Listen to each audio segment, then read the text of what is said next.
What's the difference between the motivation and the training philosophies between men and women?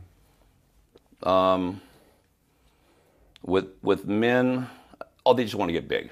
Men, huge. I want to be a Goliath. That's their motivation. They see the big guys on screen. They say, I want the huge shoulders. I want the big arms. I want to look like whoever the new person is. Women, I just want to look sexy. I just want to have a firm body, shoulders, a nice round glutes, shapely legs. It's more of how, kind of how society is taught that a woman should look. But when they come to me, I said, look, if you could just look the best you can look. I said, show me a body you really like. I said, that's possible, but you're going to have a bigger glutes. You have short legs, so I have to not put you on certain exercise, because if your legs get big, you're going to look like a fire hydrant. You know, so I have to elongate your legs by shaving off some of your glutes and reshaping, putting your glutes higher up on your back, but not being so big. And I got some with some huge glutes, and I go, we need to shave those down. So plyometrics, run, sprint. So motivation is how they're seen by their peers, by the men, you know, their husband or whatever they're doing, the work that they're doing. It's dependent on that, but I try to change that when they come in. I go, this is about you. It's not about them. You know, guys, it's not about this and that. I said, you're going to hurt yourself. Don't try to look like that. These guys are taking massive amount of drugs. They're just doing it for that trophy or for their sponsorships. I go, and believe me, I've been doing this 44 years. I've never made a dime on bodybuilding. I've made it on training. I made it on endorsements. I made it on little spots on TV or little commercials. I said, that's where I've made my money. But that little plastic trophy, you know, look the best you could look. Healthy and live. I said, I'm 62. Never an injury. Other than falling off my roof trying to repair a roof tile. I go, and then I hurt a little tear. I said, but bodybuilding has never hurt me, because I stayed within the boundaries of what Vince told me. He goes, it's not about the weight. It's about how you do it. It's about how you do it. It's about how you do it. He goes, and it'll come. And be patient. Be patient. Have you seen the fashion change? Because my sort of view on it, now looking at Instagram, which wasn't around many years ago, is you kind of got this Kardashian look, and even my wife talks about it. It's about the big butt, which I think years ago, probably when I was 20 or something, it was totally the opposite. People didn't want; they were afraid if they had a big butt. And so, do you see these kind of people coming to you with these different trends where they want to accentuate different things that probably they didn't used to? Oh yeah, most definitely. It's the glutes. The Kardashians started it. I don't think it was before then, because I'm 10 years older than you. It was small, tight, little bottom, you know. But now all of a sudden it's these big things. And I had one girl come to me, and she was 5'0", maybe 4'9", and she walks in. She goes, "Yeah, I had glute surgery, and now I got to make the rest of my body match up." And I go, "What did you do?" She goes, "Oh, I had injections in my glutes." This girl walked in, and she had the Kardashian. Her legs were this long, and her booty stuck that far out from her back. And they're the biggest things you ever seen in your life. And they did a great job because they're perfectly rounded, but it looked like a cartoon, like someone just put two basketballs right there. And I'm going, "Why did you do that?" She goes, "I don't know. I felt bad. I didn't have anything, so I had those on." I said, "Well, I'm going to strip it off, because, you know, fat is the source of energy that I use, and, you know, carbohydrates for your energy, but they're going to use those butt cheeks for energy." But it's amazing how many come in for that. I said, "That's not very attractive."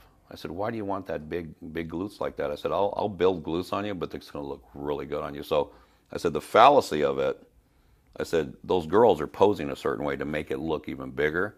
They're posing it a certain way. They're wearing certain things to make it look like that. I said, now the Kardashian, have you ever seen them in person? It's not a pretty sight. Skinny little legs with these big basketballs. It's not pretty. You know, so I tend to want to change their thinking, and I do normally, because I go, "Do you think that's attractive? Do you think that's attractive?" And they go, "No, absolutely not." I go, "Get it out of your head. That's the media. That's them just trying to sell a product." There must be a lot of psychology, I guess, particularly with young people. I've got a young daughter, and for me, he's trying to sort of steer them in the right direction. So because you are very influenced about what you see on social media and TV, movies, and all those kind of things. And I guess if people really want that and feel as though they're less than because they don't have it, you can. And the same for guys, they want to have this body and they think that's possible, and they're taking all kinds of crazy stuff to get something that's probably not going to get onto what they want to do, and it's going to do a lot of damage. Yeah, you know what? And I'm going to change a little bit of thought pattern. I said, I think that's where I thought here and here is if you really tap into, being someone in fitness, which I could tell you're in fitness. If you have a built-up self-esteem, if you are self-assured of yourself, you're not going to look to that and go, guys are going to like me better.